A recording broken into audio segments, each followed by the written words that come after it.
श्री स्वामी समर्थ मैत्रिणींनो, आज बघा टिफिनसाठी सकाळी पालकची भाजी बनवली. पालकची भाजी बनवली आणि आज महाशिवरात्रीचा उपवास पण सोडायचा होता ना, त्यासाठी पालकची भात बनवला.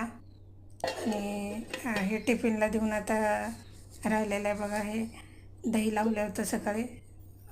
दही म्हणजे काल लावून ठेवलं होतं. आता उन्हाळा चालू झालं आहे, उन्हाळ्यात दही ताक चांगलं असते खाल्लेलं, त्यामुळं दररोज दही फ्रेश लावते मी. हे दही लावलेलं काल लावलेलं आहे, फ्रेश दही आहे. आणि सुकी भाजी केली होती, मसूरचा डाळ कांदा आहे ना, ते सुक्का बनवलेला. अशा पद्धतीने आजची ही डब्याची रेसिपी केली होती. सकाळी चपात्या केल्या होत्या, कारण उपवास सोडायला चपात्याच करते. भाकरी एवढे आहे ते पदार्थ केलेत बघा सकाळी. आणि आता हे दुपारचे जेवण